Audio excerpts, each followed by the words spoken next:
I thought being there for my little brother was what family meant. I helped him find confidence when he had none. I guided him through the scariest moment of his life when he wanted to propose to the woman he loved. I stood beside him on his wedding day as his best man, watching him marry Stephanie, the girl he swore was perfect. I thought I was doing the right thing. I never imagined that 3 years later he would stand in front of our entire family and tell them I was the reason his marriage fell apart. Before I tell you how helping someone you love can turn into your worst nightmare, I would love to know where you are watching from. Drop your location in the comments below, and do not forget to hit that like button and subscribe. Trust me, you will want to see how this story unfolds, because what happened next changed everything. I thought I knew about family loyalty. My name is Alan, and Derek is my younger brother by 4 years. Growing up, we were close in the way brothers should be. I was the one who taught him how to ride a bike, how to throw a football, how to talk to girls without stuttering. Derek was always the shy one, the kid who hid behind me at family gatherings, the teenager who spent Friday nights at home while I was out with friends. It was not that he was weird or unlikable. He just lacked confidence, especially around women. By the time I was 30 and Derek was 26, I had built a decent career as a financial advisor. I was not rich, but I was comfortable. Derek worked at a small tech company doing something with data analysis. He was smart, really smart, but he never pushed himself forward. Our family consisted of our parents, Robert and Linda, and our older sister, Patricia. We were a tight unit, the kind that gathered every Sunday for dinner and celebrated every holiday together. Everything changed about 4 years ago, when Derek called me at 11:30 at night. His voice was shaking with excitement. He had just left a networking event his company hosted, and he met someone. Her name was Stephanie. He described her like she was some kind of miracle, this beautiful, confident woman who worked in marketing and actually talked to him for 20 minutes straight. The problem was, Derek had no idea what to do next. He got her number, but was too terrified to text her. That is where I came in. I spent an hour on the phone with him that night, helping him craft the perfect first message. Nothing too eager, nothing too casual, just friendly and genuine. When he sent it, we both waited like teenagers. When she replied 15 minutes later, Derek practically screamed into the phone. That was the beginning of what I now realize was a pattern. Over the next few months, I became Derek's unofficial relationship coach. He would call me before every date asking what he should wear, where he should take her, what he should say. I helped him choose gifts for her birthday for Valentine's Day for their 3-month anniversary. I taught him how to listen, really listen when she talked about her day. I showed him how to ask questions that made her feel valued. It worked. Stephanie fell for Derek, or at least for the version of Derek I helped him become. She told him once in a text he forwarded to me with a bunch of excited emojis that he was the most thoughtful man she had ever dated. I remember feeling proud. I had helped my little brother become someone better. After they had been together for a year, Derek decided he wanted to propose. He called me in a panic one afternoon saying he had no idea how to make it special. So I helped him plan everything. We went ring shopping together. I helped him pick out a simple but elegant diamond that fit his budget. Then I helped him plan the proposal itself. We chose a rooftop restaurant downtown with a perfect view of the city skyline at sunset. I even helped him write what he would say, practicing it with him over and over until he could deliver it without shaking. The proposal went perfectly. Stephanie said yes. Our whole family celebrated. 6 months later, they got married in a beautiful ceremony at a vineyard outside the city. I stood next to Derek as his best man, watching him say his vows with tears in his eyes. I felt like I had done something truly good. I had helped my brother find happiness. That is what family is for. Right? That is what I kept telling myself. The first year of their marriage seemed perfect from the outside. Derek and Stephanie bought a small house in a quiet neighborhood. They invited me over for dinner regularly. Stephanie would cook, Derek would grill, and we would sit on their back patio talking until late into the evening. Stephanie would sometimes thank me directly for helping Derek become such a great husband. She said he was patient, caring, and always knew exactly what to say. I just smiled and told her Derek was always that guy, he just needed to believe in himself. But somewhere around the second year, things started to shift. At first it was subtle. Derek stopped calling as often. When I would reach out to grab coffee or catch a game, he always had an excuse. He was busy with work. He and Stephanie had plans. He was tired. The conversations we did have became shorter, less personal. There was a distance growing between us that I could not quite understand. Then I started noticing it at family gatherings. During Thanksgiving that year, Derek barely spoke to me. We sat at opposite ends of the table at Mom's house. When I tried to ask him about work, he gave one-word answers. Stephanie sat next to him, her hand on his knee, but she would not make eye contact with me either. Patricia noticed it too. She pulled me aside while we were clearing dishes and asked if Derek and I had gotten into a fight. I told her honestly that I had no idea what was going on. Christmas that year was even worse. Mom and Dad hosted like they always did. Derek and Stephanie showed up late, and the tension was obvious the moment they walked through the door. Derek looked exhausted, dark circles under his eyes. Stephanie smiled, but it did not reach her eyes. Throughout dinner, I caught Derek staring at me with this expression I could not read. It was not quite anger, but it was not friendly either. After dinner, I caught Derek alone in the hallway. I asked him straight out if everything was okay, if I had done something to upset him. He looked at me for a long moment, his jaw tight, and then he said something that made my stomach drop. "You have done enough, Alan. Just stay out of my life." Then he walked away, found Stephanie, and they left without saying goodbye to anyone. I stood there in the hallway completely blindsided. Mom came looking for me a few minutes later and found me still standing there. She asked what was wrong, but I could not even explain it, because I did not understand it myself. Something was very wrong with Derek's marriage, and somehow I was connected to it. But I had no idea how or why. The next few months were torture. Patricia called me one afternoon and told me she had run into Stephanie at the grocery store. Stephanie had been cold, distant, barely willing to make small conversation. Patricia said she heard from a mutual friend that Derek and Stephanie were fighting constantly. Mom was worried sick, calling Derek repeatedly, but he barely answered. When he did, he insisted everything was fine and refused to talk about it. I tried calling Derek multiple times. Each time the conversation lasted less than a minute. He would tell me he was busy and hang up. I sent texts that went unanswered. I even drove to their house once, but no one came to the door, even though I could see both their cars in the driveway. I felt like I was losing my brother, and I did not even know why. 2 months after that awful Christmas dinner, Derek sent a group text to the family. It was short and devastating. He and Stephanie were getting divorced. That was it. No explanation, no details. Just those 6 words that shattered our family. Mom called me immediately, crying so hard she could barely speak. Dad got on the phone, his voice shaking with anger and confusion. Patricia was in shock. We all were. None of us saw it coming, even though the signs had been there. Mom kept asking what happened, what went wrong, but none of us had answers. Derek would not talk to anyone. A week later, Derek sent another message. This one was different. He wanted to have a family meeting at Mom and Dad's house.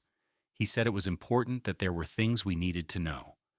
The message felt ominous, heavy with unspoken accusations. I remember staring at my phone, feeling a sense of dread I could not shake. The meeting was on a Sunday afternoon. I arrived at my parents' house to find everyone already there. Mom's eyes were red from crying. Dad looked exhausted. Patricia sat on the couch, her arms crossed, looking between me and Derek with concern. Derek stood near the fireplace, his hands shoved in his pockets. He looked terrible, like he had not slept in days. When everyone settled, Derek cleared his throat. His voice shook when he started speaking, but there was anger underneath it, raw and bitter. What he said next destroyed me. "I need you all to know the truth about why my marriage failed," Derek began. "It is because of Alan." The room went completely silent. I felt like I had been punched in the stomach. Mom gasped. Patricia leaned forward. Dad just stared at me with confusion and disappointment. Derek continued, his voice getting stronger, more accusatory. "Alan has been controlling my life for years. He controlled how I talked to Stephanie. He controlled what I said, what I did, even how I proposed to her. He designed my entire relationship so that I would be dependent on him." Stephanie figured it out. She realized that the man she married was not really me. It was Alan's creation. He turned to look directly at me, his eyes filled with something that looked like hatred. Stephanie said she felt like she had been lied to, that I was not the confident, thoughtful man I pretended to be, that every romantic gesture, every meaningful conversation, it all came from you. She said she married a puppet, not a person. And she was right. Derek's voice cracked. "You ruined my life, Alan. You made me into someone I was not. And when Stephanie found out the truth, she could not look at me the same way. You took away my chance to be myself, to build something real. You destroyed my marriage before it even started." I tried to speak to defend myself, but the words would not come. I looked around the room. Mom was crying again, but now she was looking at me like I was a stranger. Dad's face was hard, unreadable. Patricia would not meet my eyes. "I was just trying to help you," I finally managed to say. "You asked me to help you, Derek. You begged me." "You never let me be myself," Derek shot back. "You never let me fail, never let me learn. You made me into someone I am not, and now I have lost everything because of it." Dad spoke, then his voice quiet but firm. "Alan, I think you should leave." I felt my world collapsing. My own father was asking me to leave. I looked at each of them, hoping someone would defend me, would remember that I had only tried to help. But no one spoke. Even Patricia, who had always been close to me, stayed silent. I left that house feeling more alone than I ever had in my life. The weeks that followed were the darkest of my life. My family stopped talking to me. Mom would not answer my calls. Dad sent one text saying they needed time. Patricia finally replied after I called her 12 times, but all she said was, "I think you should give everyone some space." Even my family friends started acting weird around me. Word had spread about what Derek said, and suddenly I was the villain in a story I did not even understand. I spent those weeks replaying everything in my mind. Had I really controlled Derek? Had I really ruined his life? I went back through years of text messages and emails between us. I read every conversation, every desperate call for help, every thank you message Derek had sent me over the years. And that is when I realized something. Derek had asked for every single bit of help I gave him. He had begged me to coach him, to guide him, to help him become someone Stephanie would love. But no one cared about that now. No one wanted to hear my side. I had been tried and convicted in the court of family opinion, and there was no appeal.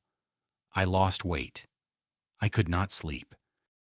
I would lie awake at night staring at the ceiling, feeling like I had been erased from my own family.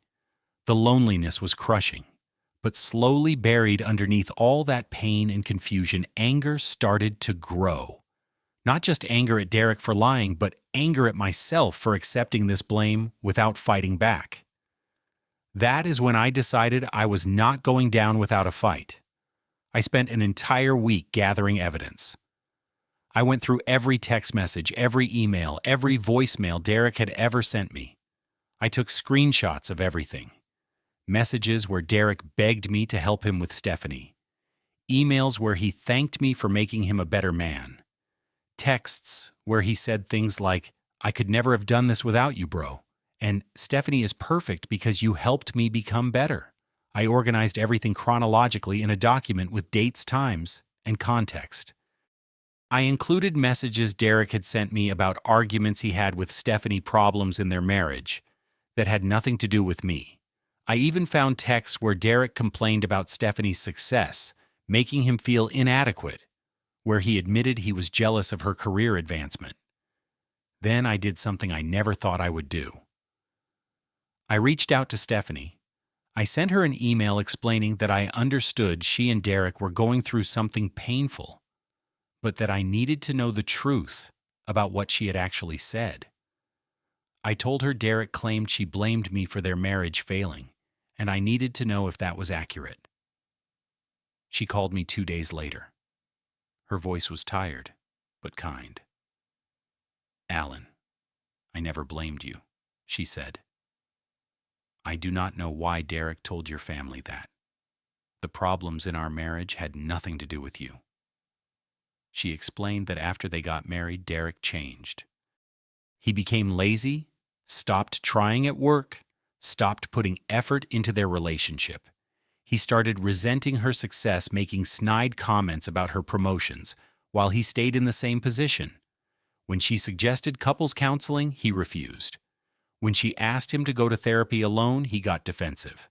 Their marriage fell apart because Derek refused to grow up and take responsibility for his own life. "He has been making you the scapegoat," Stephanie said. "I think he is ashamed that he could not maintain what you helped him build.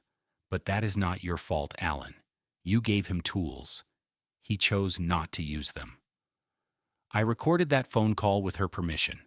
Then I compiled everything into a single PDF file titled "The Truth About What Really Happened." I attached it to an email and sent it to my entire family with one line, "You owe it to me to read this before you make your final judgment." Patricia called me within an hour of sending it. "I had no idea," she kept saying. "Alan, I am so sorry. I should have asked you for your side." Mom called next, crying again, but this time apologizing. Dad sent a text saying we needed to meet, all of us, including Derek. I told them I would meet, but only if Derek was there. I was done defending myself in absentia. If Derek wanted to destroy me, he was going to have to do it while looking me in the eye and confronting the truth. The meeting was set for the following week at a restaurant neutral territory. I insisted on that.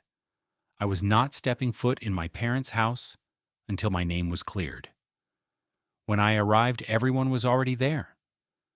Derek sat at the end of the table, his face pale. Mom and Dad sat across from each other, looking older than I remembered. Patricia sat next to me, reaching over to squeeze my hand when I sat down.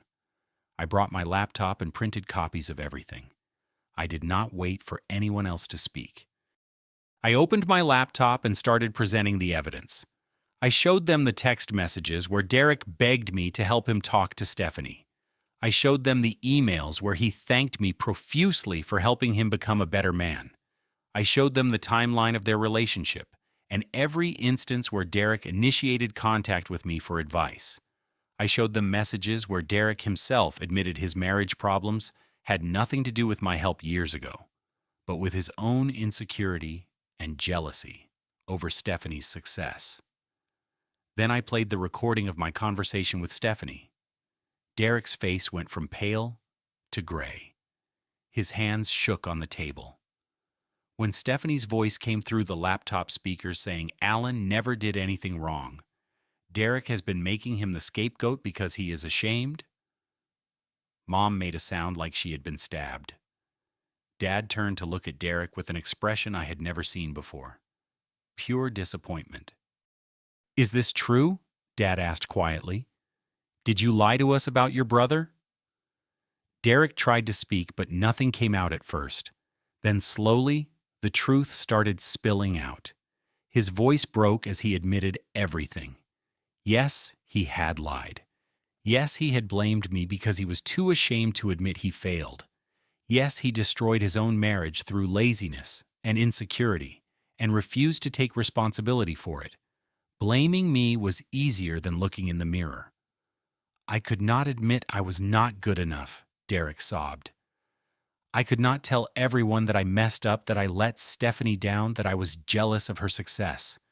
It was easier to make you the villain. I am sorry. I am so sorry. But sorry was not enough. Not after what he had put me through. Not after he tried to turn my entire family against me. Not after he tried to paint me as some manipulative monster when all I had ever done was love him and try to help him. Mom was crying, apologizing to me over and over. Patricia was angry, angrier than I had ever seen her, telling Derek he needed to fix this publicly, that he needed to tell everyone he had lied. Dad just looked defeated, like he did not know his own son anymore. Derek did apologize publicly. He sent emails to everyone he had told his lies to.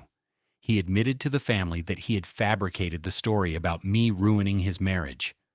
But the damage was done. Some things once broken can never be fully repaired. It has been a little over a year since that meeting at the restaurant. Derek's divorce was finalized about 6 months ago. He moved into a small apartment across town and started seeing a therapist, finally dealing with his issues around self-worth and accountability. He sent me a long letter a few months back, handwritten, apologizing again, and trying to explain the spiral he had gone through. He said therapy was helping him understand why he did what he did, but he also understood if I never forgave him. I have not decided about forgiveness yet. Some days I think I can get there. Other days the betrayal feels too fresh, too deep. We talk occasionally now, brief phone calls every few weeks. It is not the relationship we had before. I do not know if it ever will be again. But at least it exists, which is more than I thought possible last year. My relationship with my parents healed faster. Mom still tears up sometimes when she thinks about how quickly she believed Derek's lies, how fast she turned on me. Dad has been quieter about it, but I can see the regret in his eyes every time we talk. Patricia became even closer to me through all of this. She told me she learned a hard lesson about always getting both sides of a story before making judgments. But the person who grew the most through all of this was me. I spent months in my own kind of therapy, working through the pain of betrayal and the complicated feelings around helping others. I learned that I had been enabling Derek in some ways, not because I wanted to control him, but because I wanted to protect him from failure. I learned that real help means teaching someone to stand on their own, not catching them every time they stumble. I also learned about boundaries. I learned that being kind does not mean being available for everyone all the time. I learned that some people will take your generosity and twist it into something ugly when they need someone to blame. I learned that you can do everything right and still be made the villain in someone else's story. These days I focus on my own life. I got a promotion at work, something I had been putting off because I was always too busy helping other people with their problems. I started running marathons, something I always wanted to do but never made time for. I built new friendships with people who value honesty and reciprocity. My life is fuller now, richer, even without the constant role of being everyone's problem solver. I do not regret helping Derek back then. I would probably do it again if I could go back, because at that moment, I genuinely thought I was being a good brother. But I would do it differently. I would teach him to fish instead of catching the fish for him. I would encourage his own voice instead of giving him scripts. I would let him stumble and learn from his mistakes instead of smoothing every rough edge. The hardest lesson I learned is that you cannot save someone who refuses to save themselves. Derek did not want to do the hard work of building confidence and maintaining a relationship. He wanted the results without the effort. And when those results disappeared because he stopped trying, he needed someone to blame. I was convenient. Looking back now, I realize that the best thing I ever did was not helping Derek get married. It was standing up for myself when he tried to destroy my reputation. Some people will never take responsibility for their own choices, and that is not your burden to carry. The only person you truly need to save is yourself. So let me ask you, have you ever been blamed for someone else's failures? Have you ever helped someone only to have it thrown back in your face? Drop your thoughts in the comments below. And if this story resonated with you, please hit that like button and subscribe to the channel. Share this with someone who might need to hear it. Someone who gives too much and gets blamed in return. Thank you for listening to my story. I hope it helps you set the boundaries you need in your own life. Take care of yourself first because no one else will do it for you.